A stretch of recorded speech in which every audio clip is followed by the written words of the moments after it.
Eric Paul's in here with 9 to 5 Sports. Going to be giving you guys another PGA DFS video. This week we have the Wells Fargo Championship. So we'll give you guys the preview, the picks, and the core plays in this video. And we're also going to touch on last week's recap, which continues a nice little dominant run that 9 to 5 has been on.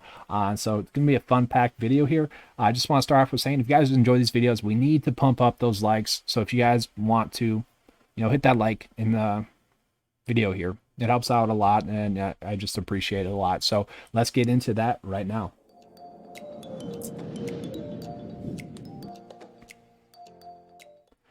All right, so what you guys are going to see in the background of this slide here is actually a golf ball review video that I did on the TaylorMade tool response. If you guys want to check that out, link is in the description below.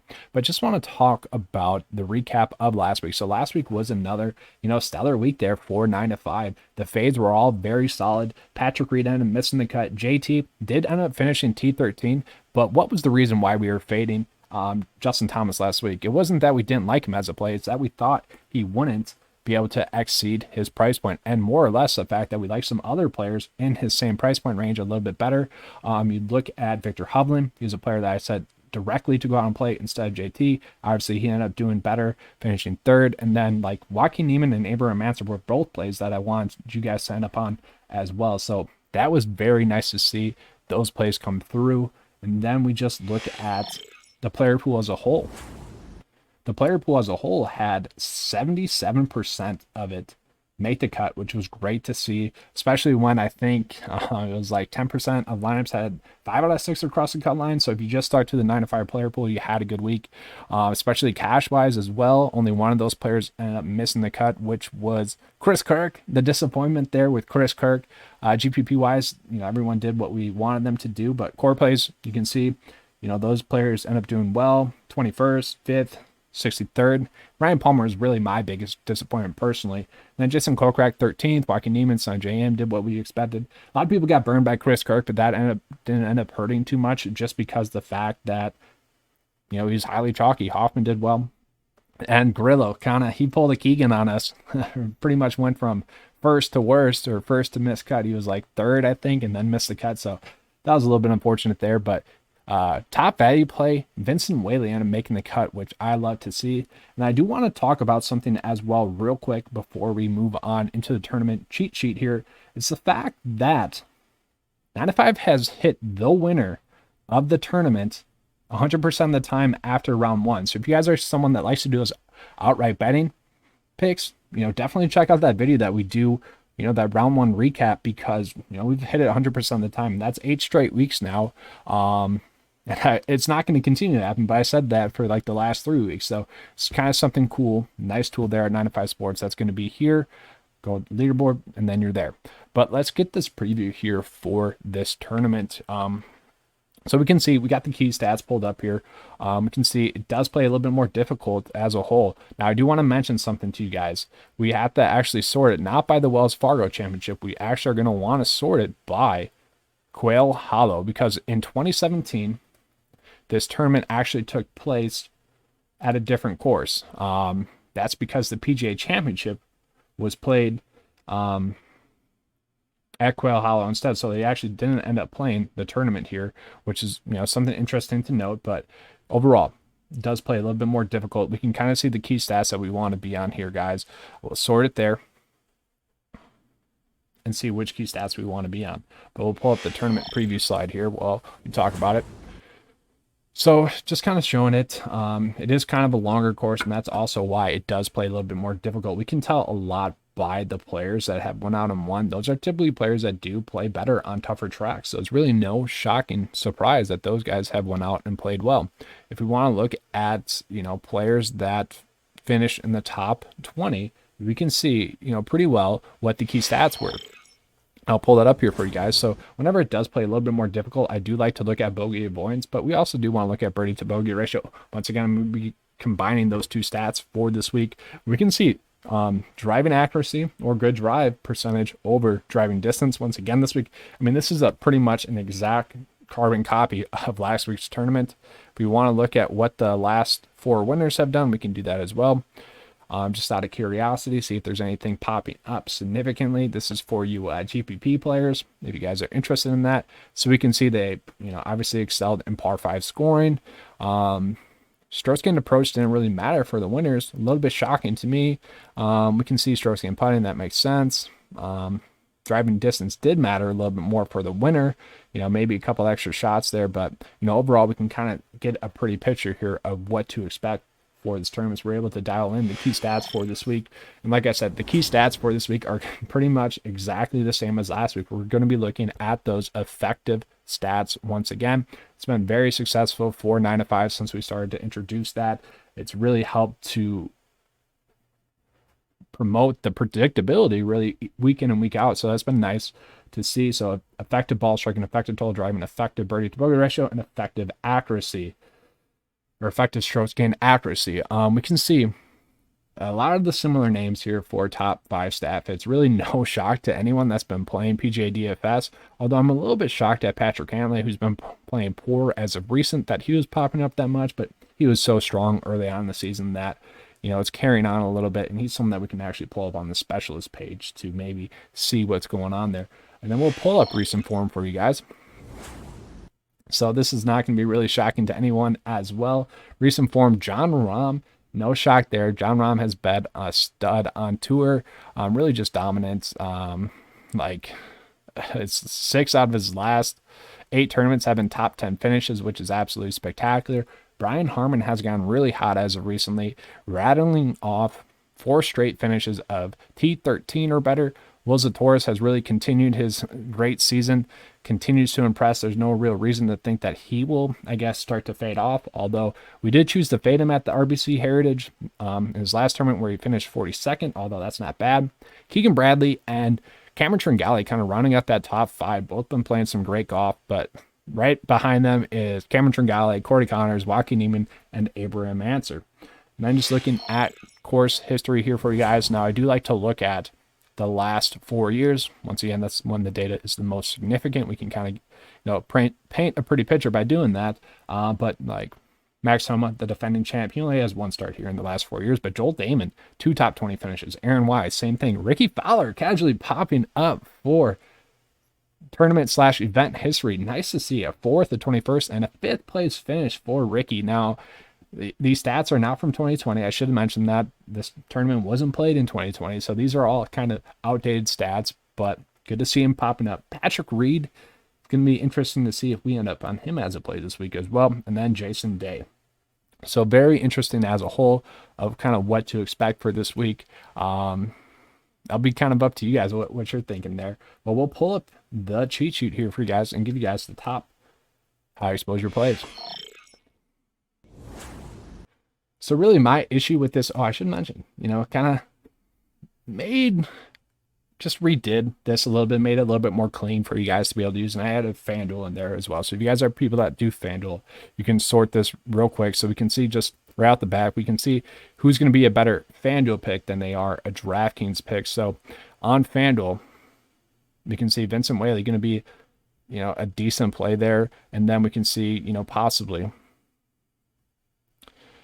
Patrick Reed is someone that you probably don't want to play on FanDuel. There's a big difference there. So just want to throw that out there for you guys. We had that available for you guys. But let's get into the high exposure plays here. We'll sort it by that price point range. There we go.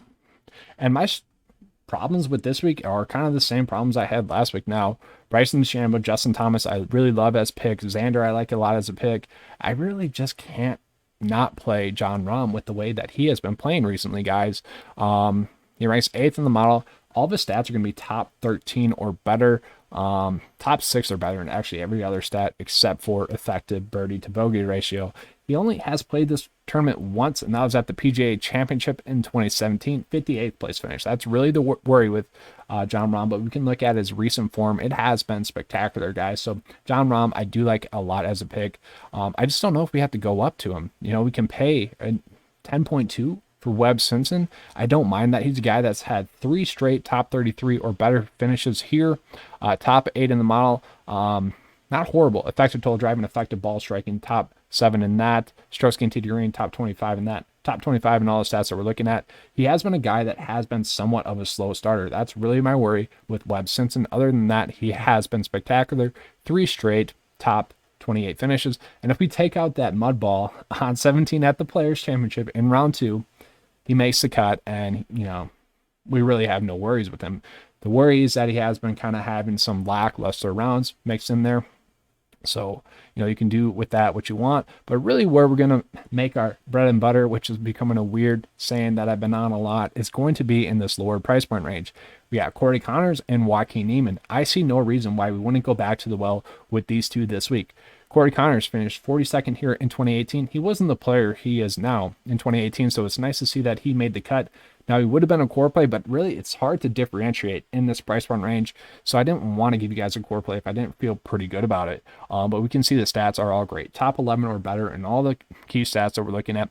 Actually, the first stat rank play this week, which is absolutely phenomenal, giving him an 80% chance to make the cut. Top 3 in the model. That recent form has just been spectacular, guys. 4 straight top 21 or better finishes. The only bad finish was the Dell Match Play tournament, which we don't care about. So really, guys, over his last 6 tournaments, he's finished 21st, 4th, 8th, 14th, 7th, and 3rd. Absolutely spectacular. We can't ignore that. That's just a great price point for him. Then we're going to be looking at Joaquin Niemann, who, once again, he's been playing some great golf as well. Missed a cut in his first start here, which is fine because he came back and had a T38 finish in 2019. So we do like that. You know, you really can't penalize a guy for being able to bounce back, figure out a tough track, and make the cut. It does rank 61st in course history because of that, but overall going to be a good stat rank play. Wish he was a little bit better in effective greens gain, and I wish he was a little bit better in that course history, but we can't knock him. Recent form has been very solid, just been a cut maker. We can actually see that he's made his last 3 cuts on tour. Good price point for Joaquin Niemann. And now we get into the spot where I mentioned it last week, guys.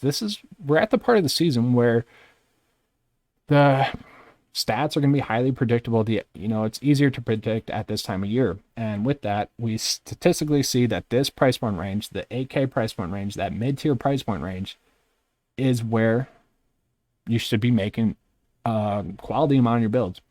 Abraham Answer, to me, is also a core play. Now, I didn't make the slide for him, but he has been spectacular. The only reason why I couldn't make him a core play, and I think people learned a tough lesson with Chris Kirk last week, is that I actually ended up putting him as a high exposure play instead of a core play by, the end of the week when I came out the player pool, because he didn't have that good course history. For someone to be a core play, they need to be checking all the boxes.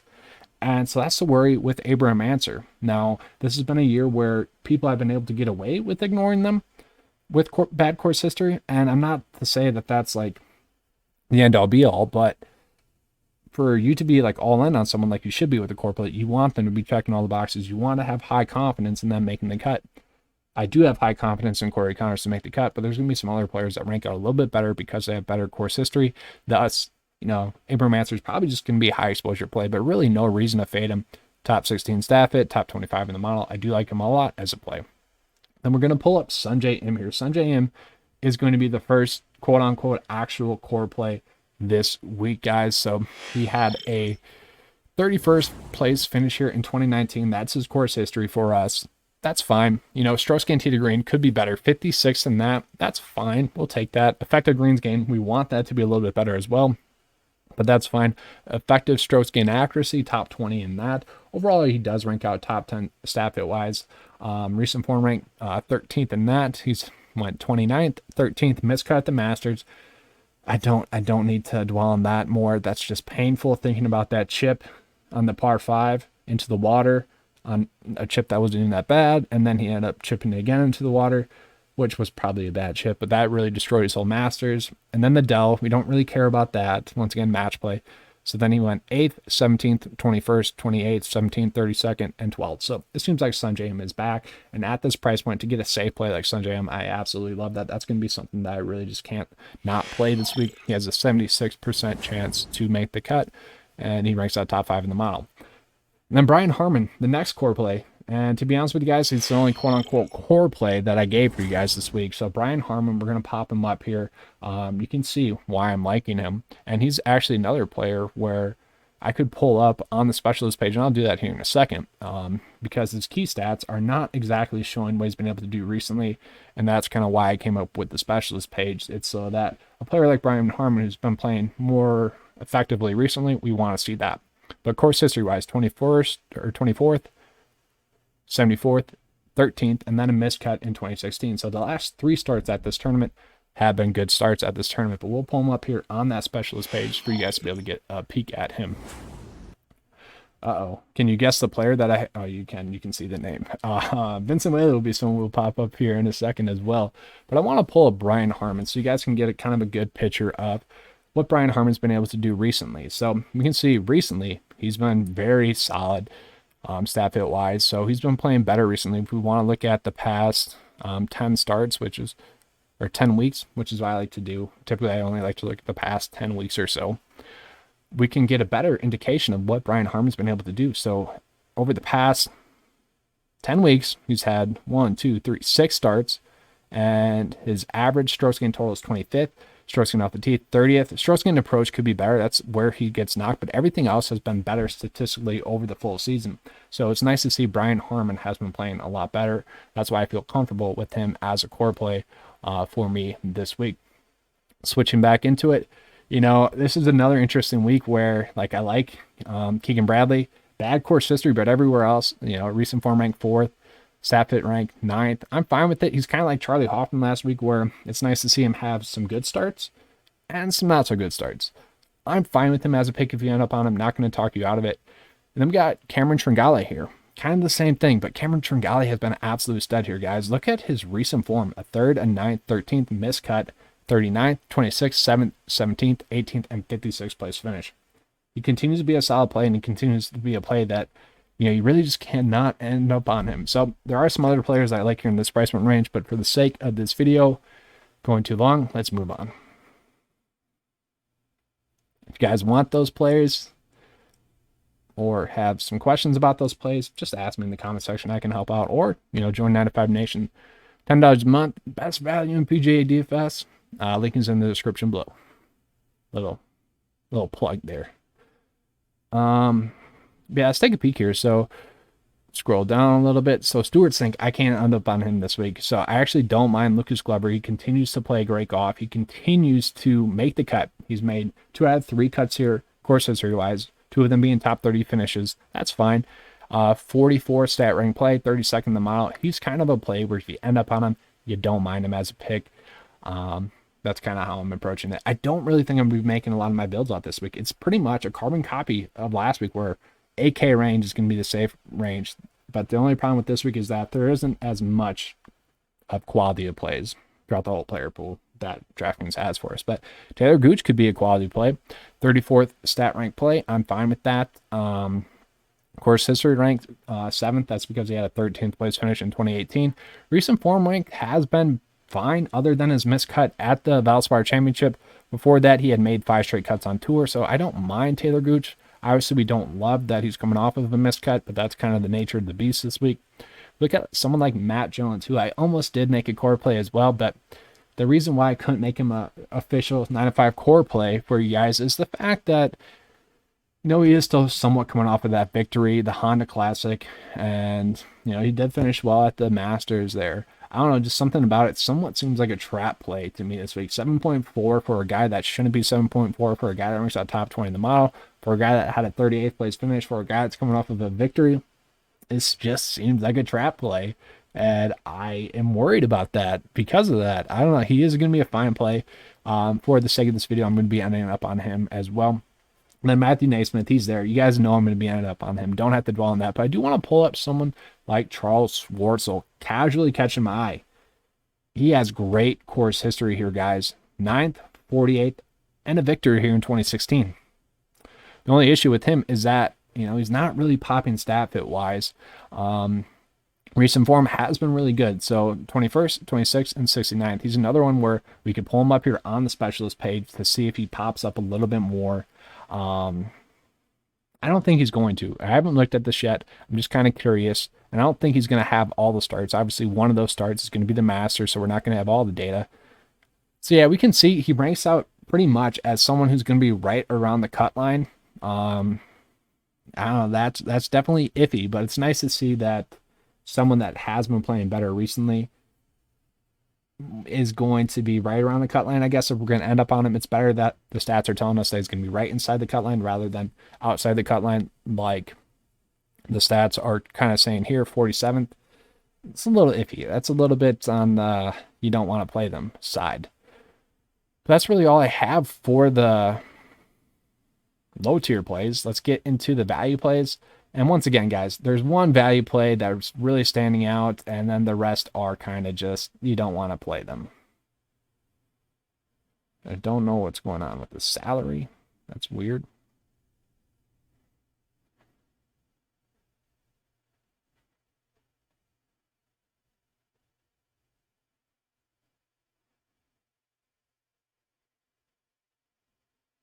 There we go. That was strange. My computer cannot handle this high quality of information I'm spinning out right now. Crazy that Phil Mickelson is going to be a value play, but he's also going to be on the future coverage most likely. So sick of seeing him suck on future coverage. That's neither here nor there, I guess. But do you want to pull up Michael Thompson? Missed cut and a made cut for course history. Top 66 stat rank play. He's okay. Nothing crazy here. Recent form has been, pretty solid though. 4 straight made cuts on tour. If we can get a made cut from him and maybe a top 30 finish, I'll take that. Michael Thompson has been playing better recently. I don't mind that price point for him. Can we go back to the well with James Hahn? I don't know, guys. I don't know. He's been a good stat rank play. Kind of keeps popping. I don't think I can do it though. A lot of people got burnt by John Hull last week. That's another play where I don't think I can end up on him. I'm curious as to your guys' thoughts on that. But Vincent freaking Whaley, what is going on? I didn't clap. I wouldn't clap there, but what is going on? Continues to be a cup maker and continues to make top 35 finishes. This is where I think people struggle a little bit with those secondary events because they don't know how to include them. And I just kind of go, hey, he played good golf at the Corrales and the Puerto Rico Open. We can't penalize him for playing good golf. And I think that's why his salary continues to be priced this low. That's something that the DK algorithm doesn't have yet. We've been able to benefit from it. 36th at the Honda, 34th at the Valero Texas Open, and the 29th at the Wells Fargo Championship. I know a lot of people that won some good money last week because Vincent Whaley was priced at like 6.1. They end up on him in their main build because he continues to be priced too low. Now, I do feel like it's a little bit more risky here. The more weeks that go on, the more risky he becomes because he's going to be due for a missed cut because his key stats are really not popping that much, guys. That's really the worry with Vincent Whaley, and we'll pull him up here, and then we'll end the video there.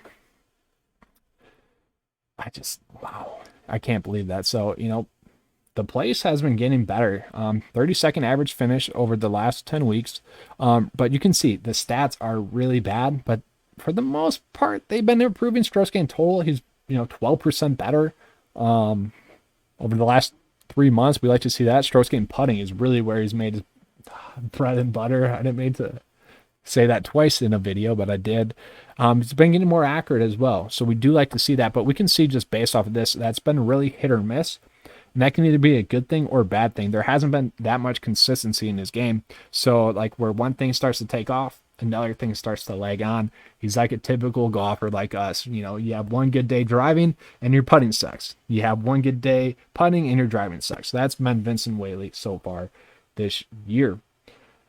But that is all I have for you guys for this video. I hope you guys enjoyed it. I know it went a little bit too long here, 23 minutes. That's quite long, but a lot of quality information in here. So hopefully you guys enjoyed that. If you guys want to join 9 to 5 Nation, the link is in the description below. It is $10 a month. Best value out there in PGA DFS. All right, guys, I'm out. And as always, let's keep cashing.